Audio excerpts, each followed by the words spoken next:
discussion. And it's my pleasure to introduce our three presenters, Angela Lytle, Flora Chong, and Diana Cho. Angela Lytle is an educator with many years' experience teaching, facilitating workshops, and developing educational programming and curricula in international settings. She has worked with Alda Facio and the Women, Gender, and Justice Program in Costa Rica. She lived in South Korea for several years, where she did activist work supporting survivors of Japanese military sexual slavery, as well as working with Korean Women's Association United. She has been involved with Women's Human Rights Education Institute, the Women's Human Rights Education Institute, since its inception in 2004, and is now the executive director. And she's also pursuing a research PhD with a research focus on women's human rights and embodied learning. So welcome, Angela. Flora Chong was born in Hong Kong and immigrated to Canada in 1987. She earned a bachelor's degree in Business and Information Systems at Concordia. Over the years, she has spearheaded many educational and public awareness programs on the history of the Asia-Pacific world in Canada and beyond. She works with Alpha as a full-time volunteer since 2005. And now serves as the executive director and vice chair of the Alpha board. And Diana Cho is a performer slash playwright slash poet slash storyteller who graduated from U of T with an honors BA in English literature and École Internationale de Théâtre de Jacques Lecoq in Paris, France. She's worked with diverse theaters internationally for over 15 years. A tremendous number of activism there. Diana's play Red Snow had its world premiere for a two-week run in Toronto in 2012, followed by its international premiere in the same year at the Vancouver International Contemporary Theatre Festival in China. She is the artistic director of the Red Snow Collective, whose theater vision merges East and West storytelling art forms through music, movement, and text. Red Snow is a love story inspired by the survivors of the rape of Nanking in 1937. An artist in schools since 2000, freelance and supported by the Ontario Arts Council, her program shares Chinese art forms to develop creative ensemble skills for youth to empower their stories through theater creation, and Chinese mythologies. So please join me in welcoming the three panelists.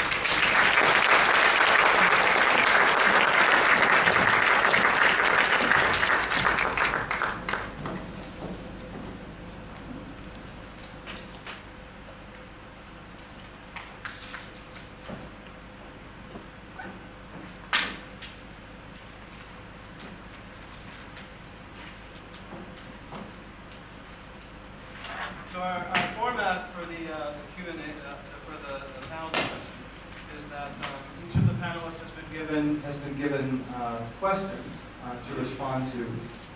So should I ask you those questions and have you go like that? Absolutely do. Okay. So first question for Diana. So what is the role of art and media in expressing the comfort with unresolved trauma? Thank you for having me here. I just want to give a little bit of background of how this journey has come to make me the artist who is presently doing a play about the comfort women. So in 1996, I saw a documentary on TV, and prior to this documentary called In the Name of the Emperor, I had never heard of the rape of Nanking in my life. And when I saw it, I was very enraged because I felt that I went to school in Canada, which has everything. We are given everything and we learn everything, but somehow I felt robbed of my education because I only learned about what happened in half the world. So as a theater artist, I felt that it was my responsibility, since the stage is my public domain, in which to tell my stories. There were lots of stories about the Jewish Holocaust, and I wondered why my ancestors and the contemporaries of today didn't speak about it, didn't write movies, didn't write thousands of books, write thousands of plays. So I had to decide that it was my responsibility to do so because I had this knowledge. And that's where it began. When I tried to find out more about this event in history, in my community, a lot of people did not want to talk about it, and I felt very silenced. But one day I was sitting in the dentist's office and I read about Toronto Alpha, and I felt this will probably lead into the second question about collaboration. And it was through them that I went on the Peace and Reconciliation tour with educators to learn more about what happened in Asia, specifically Korea and China, with other educators. And from there, that is when I began to really dive into my play of Red Snow. When I produced Red Snow, it was important for me to, as a theater artist, that I open up the dialogue. So how does art deal with this issue? Is by creating voices and standing in solidarity with those victims and voicing their story because they have been silenced. And from there, people of many different cultures came up to me after the show and through conversation said that we also had a genocide in our nation and we don't talk about it. And to me, speaking of the Chinese women comfort story or the rape of Nanking, this is all our history. And I think that's where the collaboration comes from, is that we shouldn't be segregated by our stories, but that we are united and that we stand in solidarity as humanity. And through that, we can make the changes that are possible in this world for the next generations. So that is one of the ways I think art touches people, ignites them to create dialogues, ignites within them, not necessarily as an artist, but as an educator, as a mom, as a dad, as a grandma, to tell their stories and to continue the awareness and the voices that have been silenced. And I even had artists in my company who said that their family never talked about it. And they had to come to the opening of the show. And from that day on, they talked to their grandchildren about it.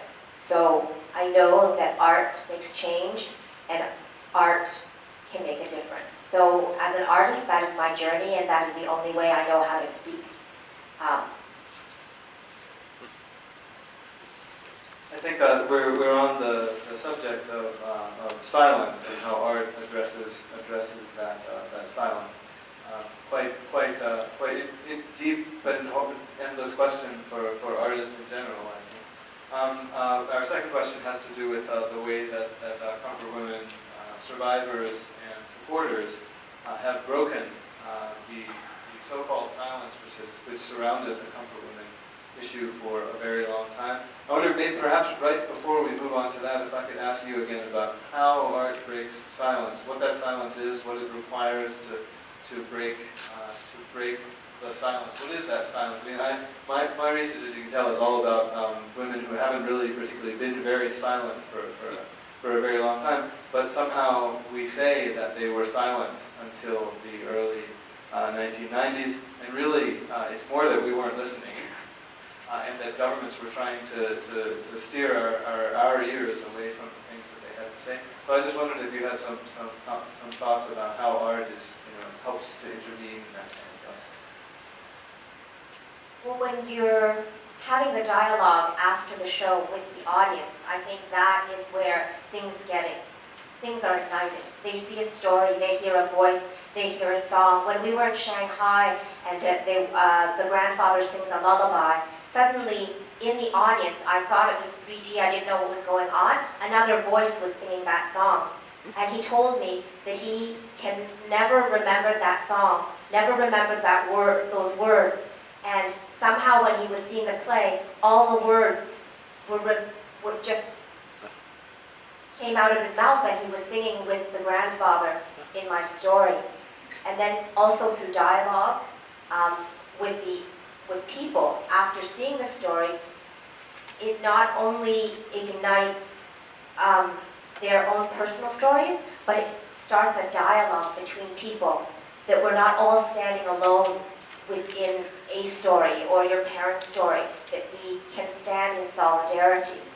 I also hold workshops with students, so I go to schools and I talk about my journey as an artist, and especially an artist of color. And I remember when I was growing up, there was nobody of color that I could look up to, and especially an artist. And when students see that there are more possibilities in speaking, that a Chinese person doesn't have to only speak as a doctor or a lawyer, that there are other possibilities, it gives them a voice. That they say, I can help change the world in a different way than what I was brought up or educated to think or feel. So I think through art you can open up feeling, not only the mind but the heart, and especially the play of the Comfort Woman that I'm doing right now. It's called Comfort.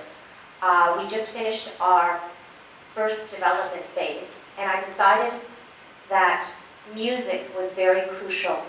That music was a voice and a character that was imperative in the survival, the love, and the survival of the characters. So it's really fabulous that you have collected all the music and how that gives the women the resilience. Well-educated and savvy, I started to realize the huge gaps in my own personal education.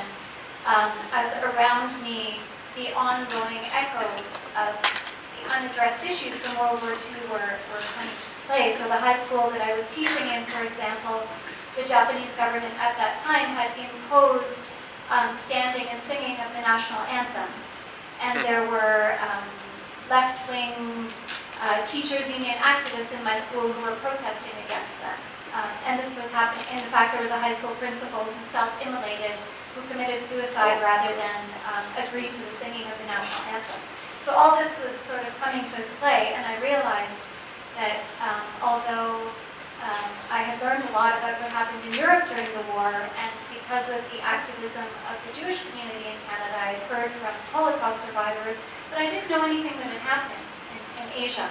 And I went to Korea on holiday and wanting to learn, and I ended up actually staying in Korea and Japan much longer than I planned, partly because I started to connect and meet the survivors and so on. And so I had the great fortune of being involved and knowing some of the survivors personally, some of whom Joshua introduced to us earlier. So that's just a bit of a preface on me and how I ended up working on this issue. In answer to this question, I could talk for 3 hours, just like everybody else on the panel tonight, of course. So a few reflections that I wanted to share about breaking the silence. And I think it was very important to say, again, that the silence wasn't the problem, but the lack of ears to hear, and the lack of materials and information for people to learn and understand, and that is, of course, tied to power and who gets to determine what is history, what is in the history books. And so my own ignorance about what happened in Asia was an incredible question to me that has become, a lifelong commitment, in fact, to the survivors who shared their stories. So in 1991, we saw footage from Tiffany's film earlier, when one of the surviving comfort women in South Korea went on television and told her story. And so we traced the movement, sort of the genesis of the modern movement, to support the survivors to that moment. But of course, there were 45 years after the war before that, and a whole lot of mitigating factors that kept the women out of the public view. People weren't interested in the women, and that gets to the second part of this question that I wanted to talk about, because the second part of the question asks about how the breaking of silence or the activism of the survivors has led to a shift in traditional or cultural concepts of roles of women in society. And I'm not sure how much it has. Of course, things have changed, but I want to look for a minute at what the women had to deal with, because the two parts of the question are related. How was it possible that a government could organize more than 200,000 women in sexual slavery, and that could be ignored by the international community, by the national governments of the various countries that the women were from, by the perpetrator of the Japanese government military? How could that silence be maintained? And the kind of attitudes that shaped and made the comfort women system possible continue even today in global society, in all of our local ways that we deal with and address gender issues. So those are the things that the comfort women had to challenge or overcome. And I would talk about them in terms of understanding patriarchal, or if you'll bear with me, colonial, heterosexist patriarchal ideology, and how that shaped concepts of masculinity and femininity. So at the time, what a man was understood to be and what a woman was understood, her role in things. So a strong masculinist ideology that men go to war and men fight and women support in some way, and that women's bodies are available to men, and that for men, in order to be strong soldiers in military, they have to have access to heterosexual forms of sex. And this is an ideology that shaped the comfort women system, and that persists and is something that the women had to challenge in some way, despite the fact that those kind of patriarchal attitudes around female sexuality and the understanding of male sexuality still persist, even today in our culture. So they had to be challenged, but at the same time, how could they be challenged? I also wanted to talk a little bit about culture is a bit of a difficult word, and pointing and naming as if a culture is something that exists only in one place. I don't want to perpetuate the idea that culture is over there and not here in our lives. And so the way that culture shapes the viewpoints and the understanding of sexual purity and what sexuality is for women affected and still continues to affect women's issues.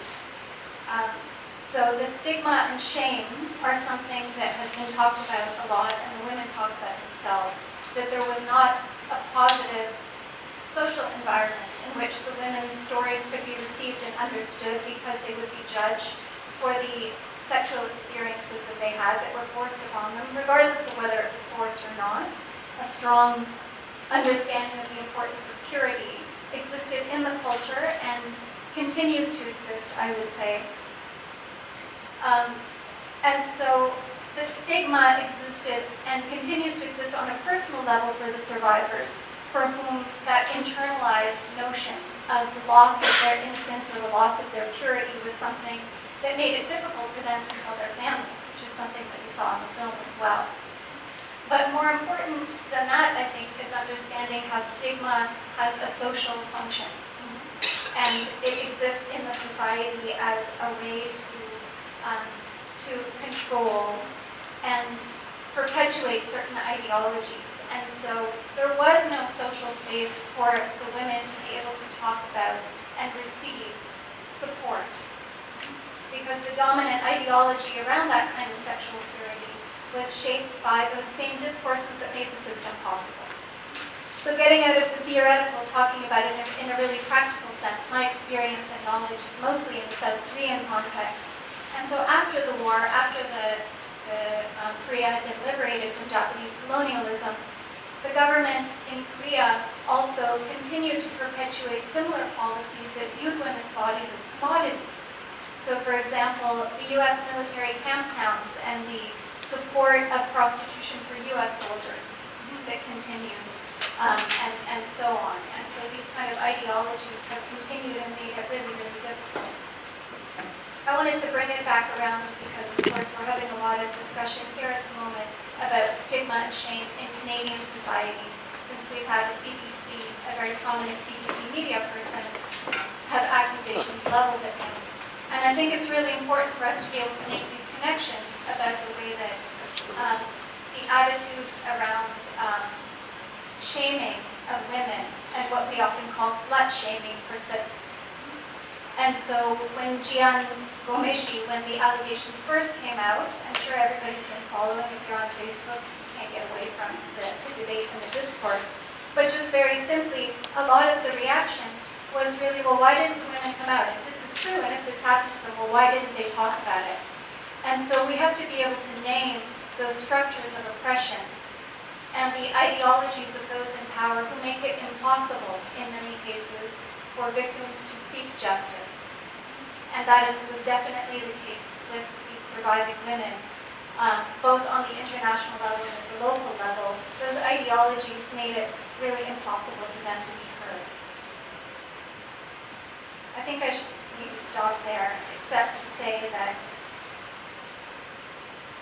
the incredible courage of the survivors to come out and to protest from 1992 up until now, in the context of their own society, in which they are often criticized and reviled, not only, as you saw when they go to Japan, by Japanese right-wing neo-nationalists, but also even within their own society. And so the question of whether they succeeded in changing and shifting traditional concepts of women and women's sexuality and what it means to be a survivor of massive rape or something like sexual slavery, of course, they have made positive changes in challenging these stereotypes, but at the same time, we have to ask at what expense to themselves. When we talk about silence broken, very often we would think of the testimonials of the survivors who are very courageous to stand up. But I just want to share another area of silence, which is actually when a person, marginalized person, being silenced, or the society is going like producing a silence of certain injustice. I think the worst case would be exemplified in the round of education. So I talk about this because I was also born in Hong Kong. Just like Dr. Wong just mentioned, our history, Chinese history, stopped at 1911. So without knowing anything, through education, we are quite ignorant of what happened. And when I came to Canada many years ago, we didn't even know or heard anything about Asia also, of course. And to me, it is a silence in education, and this is, it is even more brutal because the impact is profound. Like everybody will be forgotten in 10 or 20 or 30 years old later, when the survivors, they all passed away, so the whole thing is finished. So today I want to focus on the silence broken in the round of education. Unfortunately, I have to say in the past 10 years I've been traveling to Asia and other countries in Canada and the United States, of course. These atrocities in Asia never been taught in school. It's only very recently that with the work of Alpha that we try to bring this back to education. And everyone like those in the elementary school, we know that they learn about the Holocaust. It's important. I think it is very important for us to learn, but at the same time, it is as important for our students to learn about what happened in Asia. So we work very hard, but unfortunately, when we go back to Asia, we didn't even see appropriate education in this issue as well. Of course, in Japan, we know that there are revisionism, and especially in the area of comfort women, the issue has been totally removed in textbooks since 2006. Even in Korea or in China, this issue has very little taught.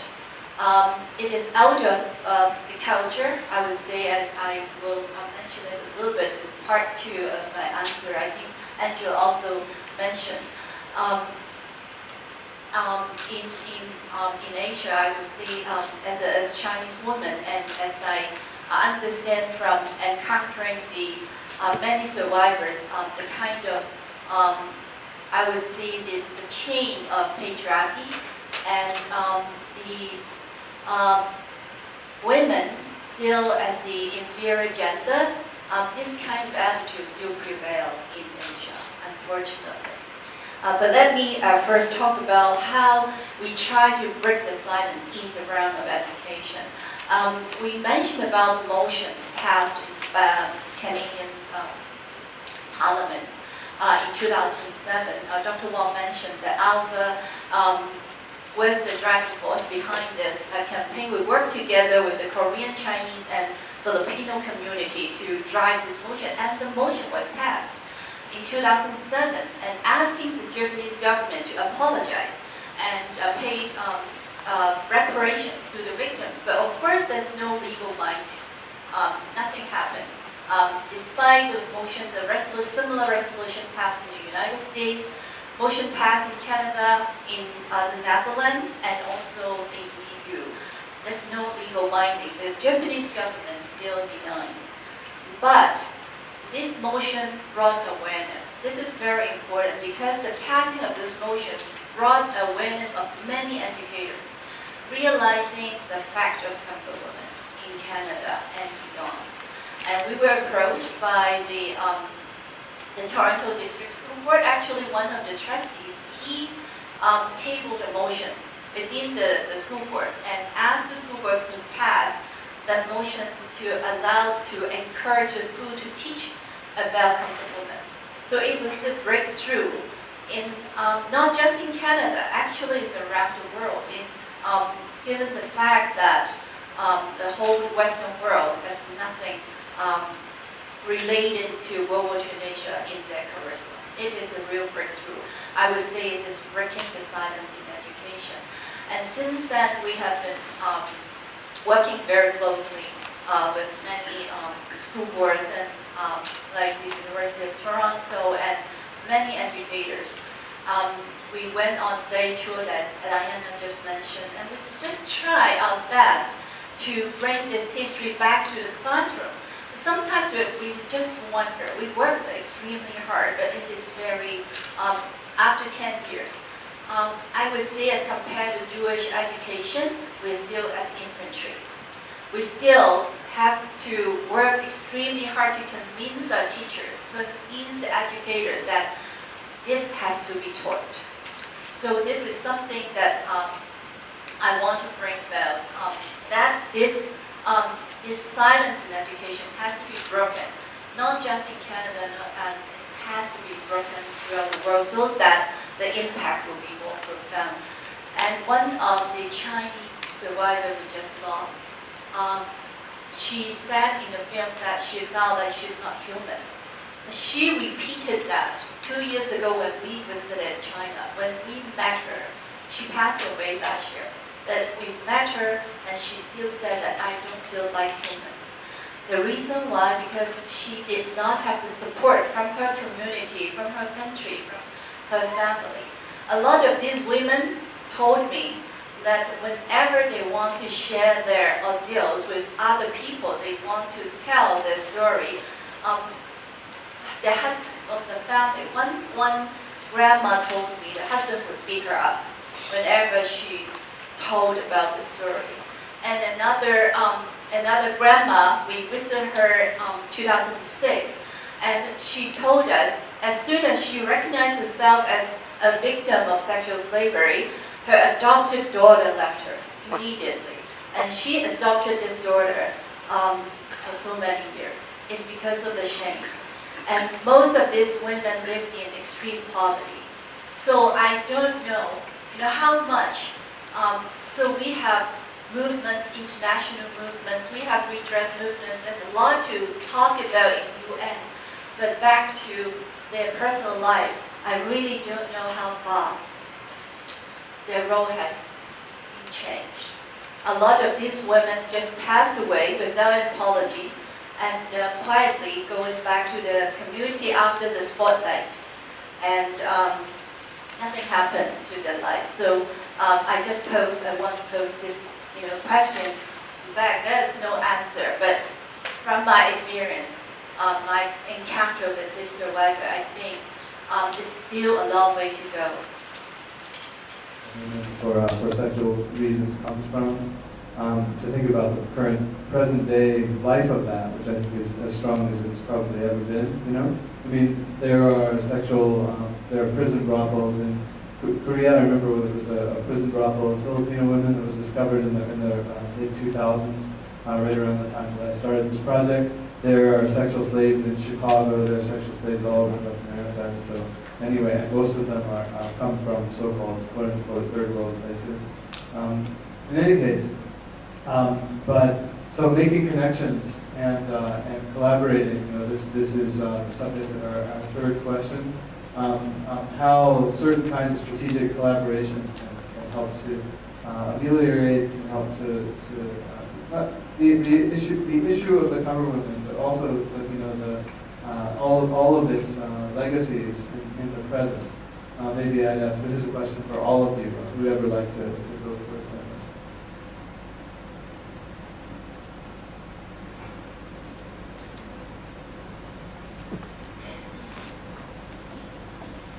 I always have something to say anyway, so I can go first.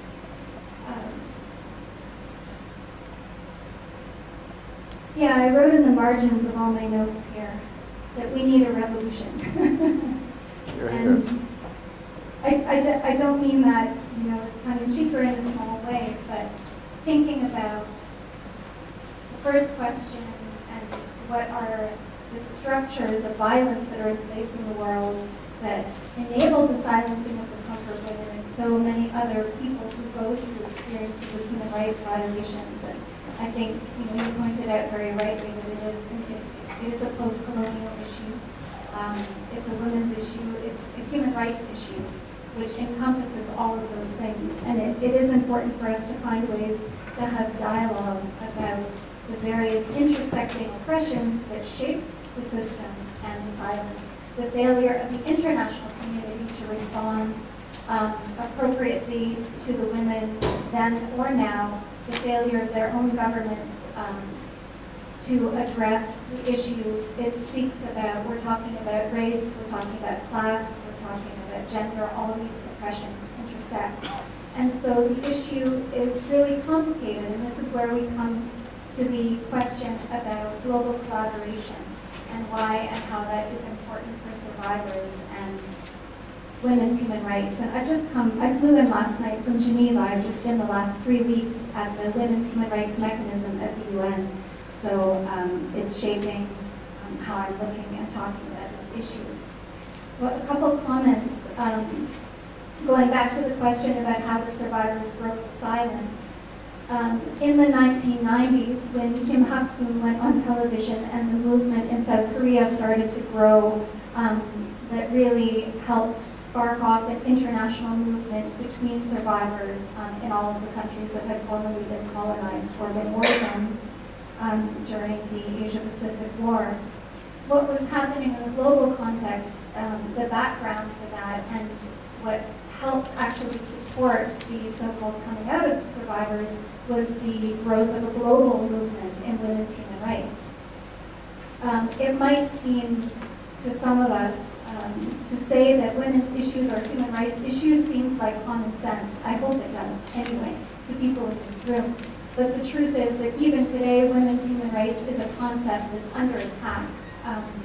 And we're going back, actually, in international circles. But at the time, there was a global movement of women that were pushing to have women's issues recognized not just as something that happened to women, that was a secondary part of how we talked about oppression or social justice or human rights, but recognizing that they are human rights issues. So in 1993, the UN had the World Conference on Human Rights in Vienna, and women from around the world organized a tribunal that happened in parallel with that World Conference, which was filled with government delegates. And so it was NGOs.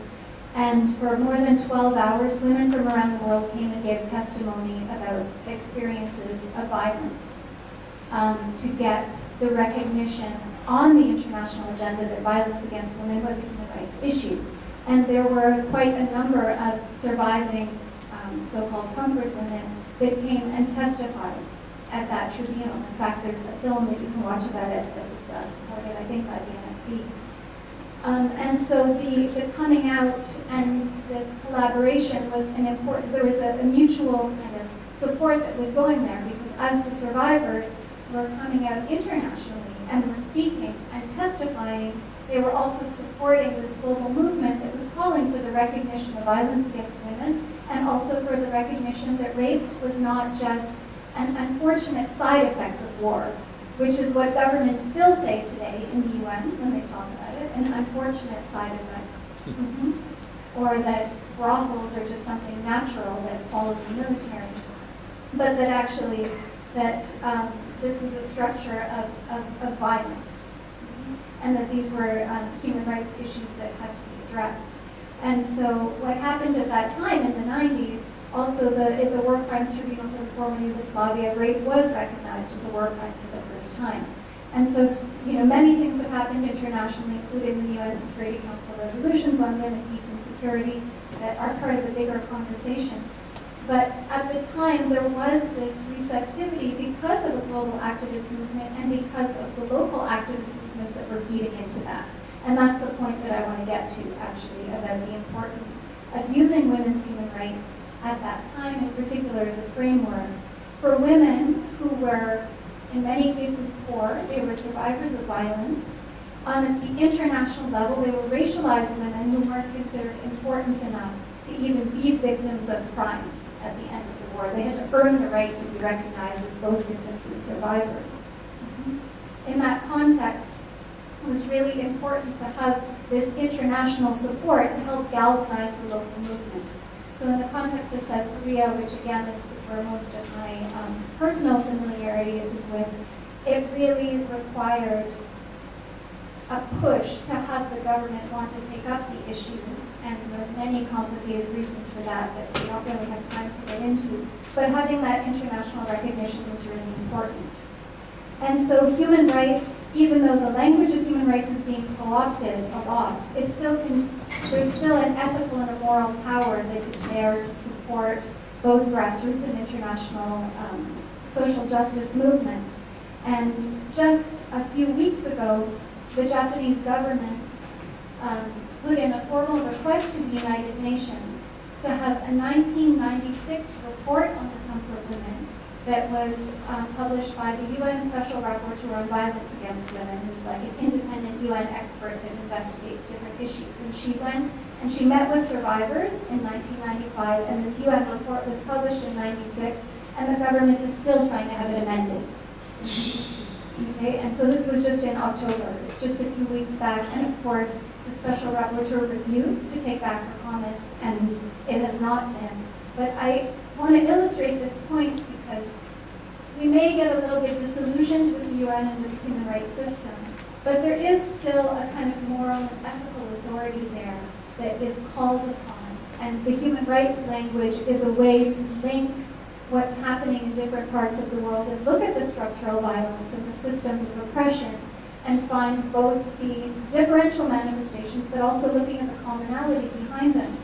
And so this backlash against women's human rights that is happening all over the world, it's happening at the UN, including the defunding of the human rights system, is something that I think has to be of great concern to all of us.